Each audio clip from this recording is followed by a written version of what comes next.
L'histoire commence par un flashback dans lequel un garçon nommé Olam Spencer raconte que la Terre se bat contre une autre planète appelée Alpha Centauri 1 depuis 2044. Le gouvernement et l'armée ont dû construire un dôme électrique géant autour de la planète pour la protéger des attaques aériennes incessantes.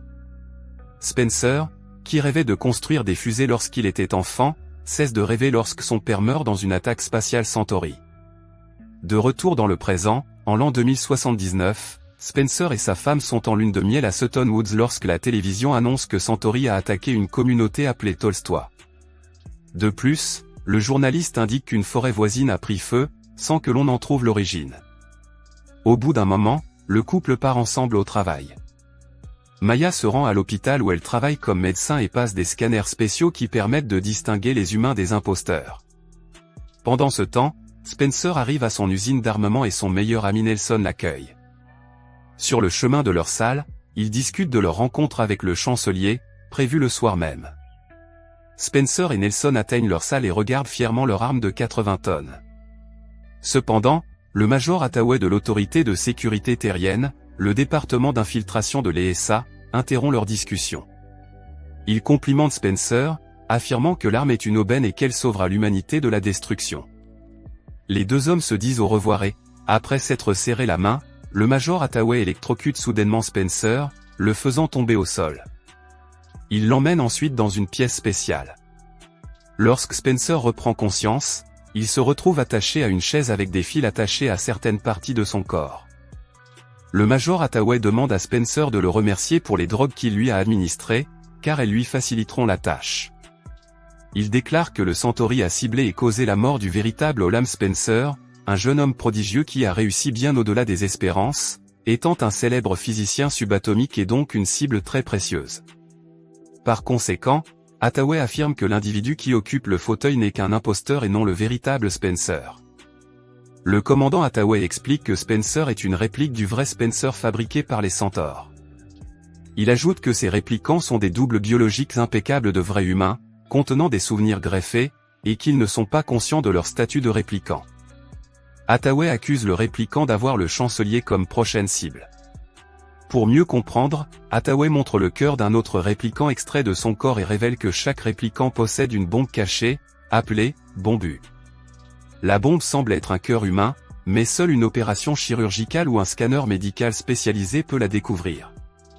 De plus, la bombe n'explose que lorsqu'elle atteint sa cible.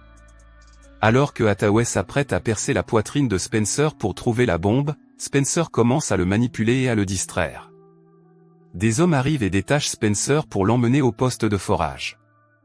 Saisissant l'occasion, Spencer échappe à leur emprise et s'empare d'un couteau qui se trouve à proximité. Il quitte la pièce et court frénétiquement autour du bâtiment, puis saute dans un ascenseur ouvert.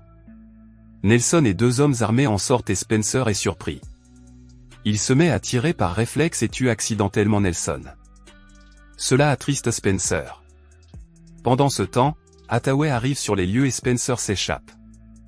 Atteignant un tunnel, il appelle Maya et lui demande son scan, qui peut aider à prouver son innocence. Il dit à Maya qu'ils veulent le tuer. Maya lui demande où il se trouve et lui conseille de ne pas aller à l'hôpital, après quoi il raccroche.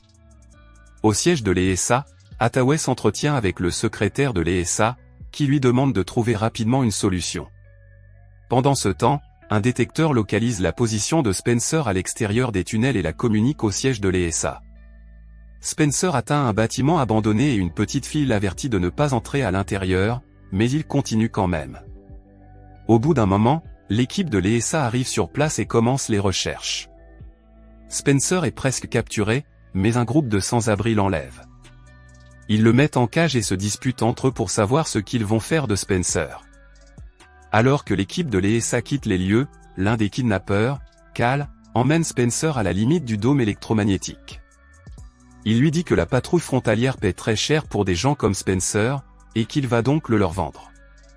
Cependant, Spencer tente de le convaincre et lui dit qu'il peut lui fournir des drogues et des produits pharmaceutiques à vendre.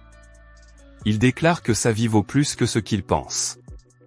Spencer demande à Cal de taper le code de Maya pour prouver ses liens avec l'industrie pharmaceutique. Il dit ensuite à Cal que Maya est sa femme et qu'elle fera tout pour le sauver. À l'hôpital, le major Hathaway rencontre Maya et s'excuse de sa perte. Il lui demande ensuite si le répliquant l'a contacté, mais elle répond par la négative et sort précipitamment de la chambre. Au même moment, Cal emmène Spencer dans un vieil hôpital sale, où une femme retire le traceur à l'intérieur du corps de Spencer et le rend intraçable. Après le retrait, Spencer remarque que Cal s'occupe d'une jeune fille blessée avec laquelle il semble avoir des relations intimes. Au retour de Cal, Spencer demande à ce dernier de lui rendre le traceur en souvenir. Après avoir reçu le traceur, le duo part et entre dans un tunnel, où Cal rencontre ses amis. Il se dispute avec eux et finit par pointer une arme sur Spencer. Cal hurle à Spencer de révéler sa véritable identité. Spencer lui dit que les SA pensent qu'il est un répliquant avec une bombe dans le cœur. Il ajoute que les SA pensent que la bombe vise le chancelier et qu'elle explosera dès qu'il sera près de lui. Cal rit de cette révélation et les deux hommes reprennent leur route. Après avoir traversé l'aqueduc, ils entrent sur une place appelée « Vétéran » et remarquent partout les photos de Spencer avec le mot « fugitif » écrit dessus. Cal donne à Spencer des lunettes de soleil pour couvrir son visage et le duo continue à marcher. Cependant, Spencer commence bientôt à avoir des hallucinations d'Hathaway autour de lui et à avoir des flashbacks de sa période avec Maya. Finalement, Spencer s'évanouit sur le sol et Cal le prend secrètement à part. Lorsqu'il reprend conscience, Spencer explique à Cal que l'ESA lui a administré des médicaments qui ont joué avec son esprit. Pendant ce temps, le Major Hathaway et son équipe arrivent sur la place à la recherche de Spencer.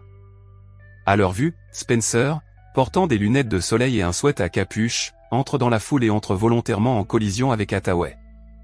L'équipe reçoit un signal de son traceur et commence à le traquer, tandis que Spencer et Cal se rendent à l'hôpital.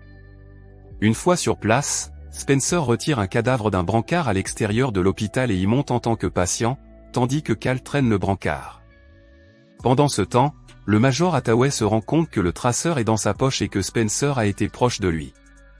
D'autre part, Spencer et Cal s'arrêtent devant la pharmacie, et Spencer utilise les gants de Maya pour prendre les empreintes digitales et ouvrir les portes. Alors que Cal récupère les médicaments nécessaires, il devient évident qu'il le fait pour la jeune fille blessée à l'hôpital. Cela fait chaud au cœur de Spencer, qui guide Cal pour qu'il obtienne les médicaments qui guériront les blessés de l'ancien hôpital. Spencer part ensuite à la recherche des scanners qu'il a demandé à Maya.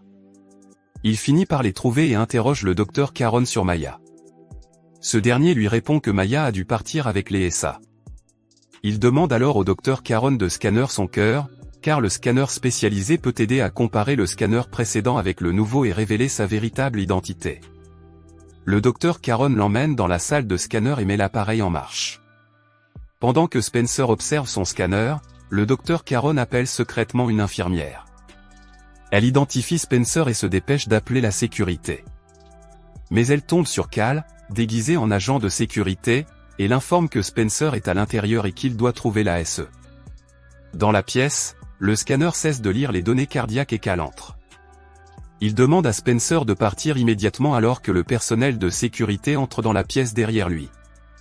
Une bagarre s'ensuit et le docteur Caron poignarde Cal. Spencer se bat à nouveau pour Cal. Après avoir terminé, Spencer insère un mouchoir dans la chemise de Cal pour arrêter l'hémorragie et, comme Cal est toujours déguisé en personnel de sécurité, il s'échappe facilement. Pendant ce temps, Spencer se heurte au Major Hathaway et entre dans la salle d'urgence de l'hôpital. Il se cache alors que l'ESA perd à nouveau sa trace. Spencer sort en cachette et regarde les informations à la télévision, qui annoncent la venue du chancelier en ville ce soir. Pendant ce temps, l'origine de l'incendie à Sutton Woods reste inconnue. Il a un flashback de lui et Maya dans les bois et court vers un homme inconscient à proximité. Spencer utilise son téléphone pour appeler Maya et lui demander de le rejoindre là où ils se sont rencontrés pour la première fois. Maya se rend dans les bois de Sutton et rencontre Spencer. Il lui explique que les SA pensent qu'un vaisseau Centauri a atterri à l'intérieur du dôme et que les extraterrestres l'ont tué et ont emporté son corps. Cependant, selon lui, les SA a commis une erreur cruciale, ils n'ont pas vu le vaisseau s'écraser dans les bois de Sutton, ce qui a provoqué l'incendie de la forêt. Il tente alors de convaincre Maya que le vaisseau est à proximité et qu'il peut le retrouver pour prouver son innocence. Cependant, les SA les repèrent rapidement et le duo commence à fuir. Le duo localise le vaisseau accidenté et le fouille à la recherche de preuves. Pendant ce temps, les SA les rattrapent également et tentent de les empêcher de voir ce qu'il y a sous l'épave. Hathaway dit à Spencer que le cryptage s'est mal passé et que Spencer n'était pas un véritable imposteur. À ce moment-là, Spencer ouvre le vaisseau, révélant le cadavre de Maya. Il se rend compte que la véritable réplicante est Maya. Alors que l'imposteur Maya tente de s'échapper, Hathaway lui tire dessus et elle meurt sur le coup. Hathaway explique à Spencer que le véritable répliquant était Maya et que Spencer n'était qu'un moyen d'atteindre Maya. Alors que Spencer pleure la perte de Maya et tient son cadavre dans ses bras, l'équipe de l'ESA découvre également le cadavre de Spencer. En réalisant qu'il est un répliquant, Spencer fait exploser la bombe qu'il porte en lui. La bombe détruit tout ce qui l'entoure et tue Spencer, Hathaway et l'équipe présente. Le film se termine par le traitement des personnes de l'ancien hôpital avec le médicament que Cal a apporté grâce à Spencer. Il s'avère que la fille dont il s'occupait était sa femme. Pendant ce temps, les nouvelles annoncent la mort de Maya, Hathaway et Spencer. Cela attriste Cal et sa femme lui demandent s'il a rencontré Spencer, ce à quoi Cal répond « Je ne pense pas ».